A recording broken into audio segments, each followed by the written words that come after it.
नमस्कार दोस्तों। इस साल 31 मई को निर्जला एकादशी का व्रत है।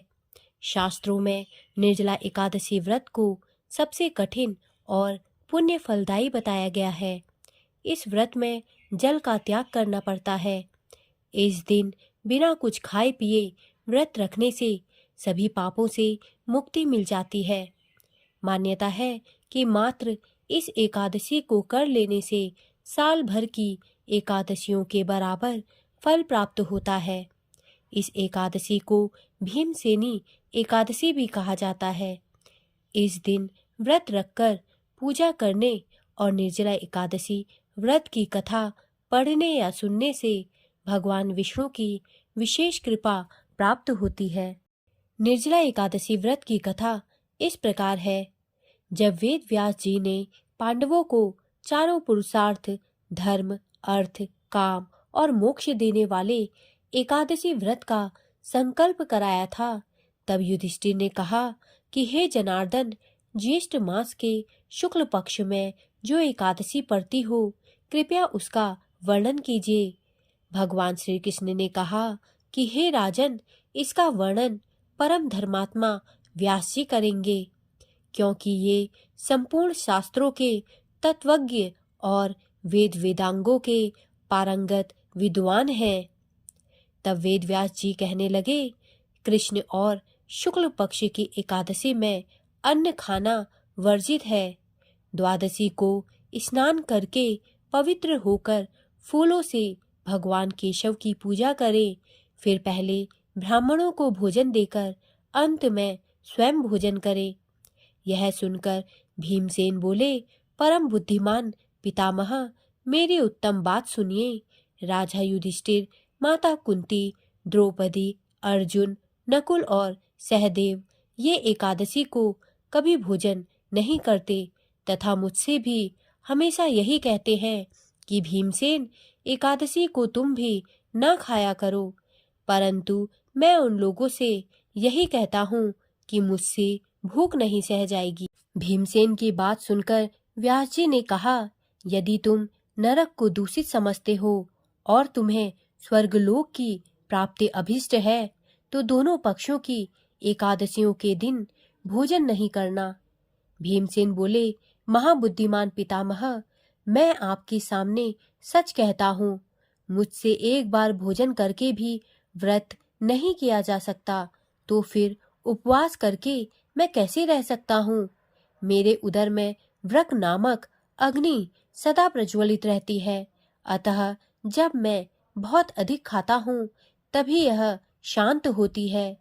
इसलिए महामुनि, मैं पूरे वर्ष भर में केवल एक ही उपवास कर सकता हूँ, जिससे स्वर्ग की प्राप्ति सुलभ हो तथा जिसके करने से मैं कल्याण का भागी हो सकूं। ऐसा कोई एक व्रत निश्चय करके बताइए, मैं उसका यथोचित रूप से पालन करूंगा। व्यास जी ने कहा, भीम, ज्येष्ठ मास में सूर्य वृष राशि पर हो या मिथुन राशि पर शुक्ल पक्ष में जो एकादशी हो, उसका यत्न पूर्वक निर्जल व्रत करो। केवल कुल्ला या आचमन करने के लिए मुख में जल डाल सकते हो। उसको छोड़कर किसी प्रकार का जल विद्वान पुरुष मुख में ना डाले, अन्यथा व्रत भंग हो जाता है। एकादशी को सूर्योदय से लेकर दूसरे दिन के सूर्योदय तक मनुष्य जल का त्याग करे तो यह व्रत पूर्ण होता है।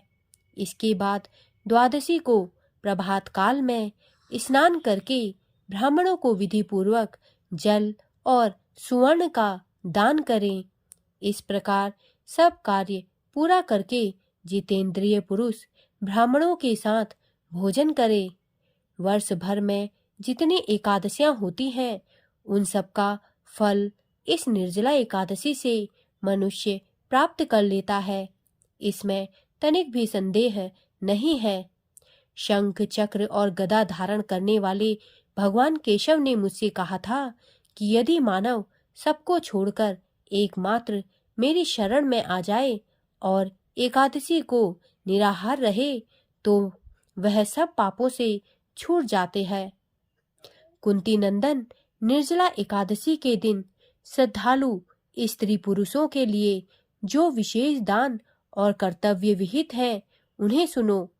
उस दिन जल में शयन करने वाले भगवान विष्णु का पूजन और जलमयी धेनु यानी पानी में खड़ी गाय का दान करना चाहिए। सामान्य गाय या घी से बनी गाय का दान भी किया जा सकता है।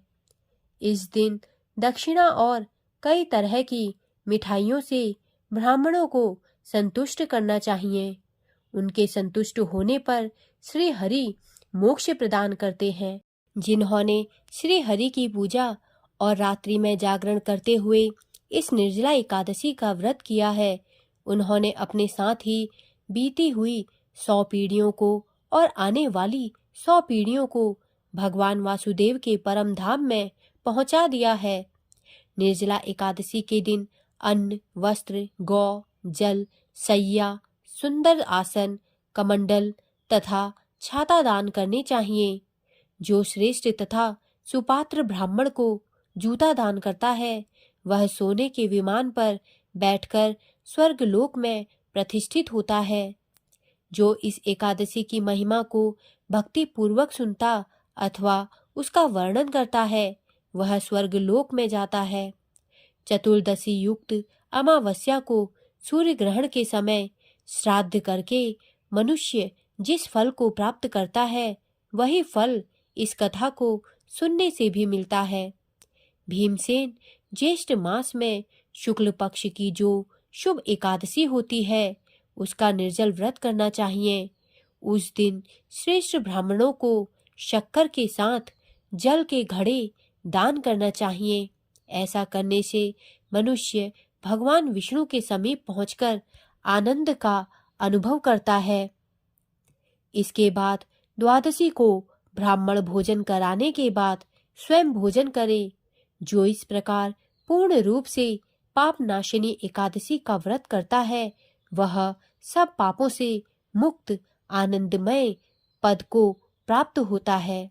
यह सुनकर भीमसेन ने इस शुभ एकादशी का व्रत प्रारंभ कर दिया। दोस्तों, मेरे द्वारा दी गई जानकारी यदि आपको अच्छी लगी हो तो कृपया मेरे चैनल को सब्सक्राइब करें तथा मेरे वीडियोस को लाइक करें। धन्यवाद।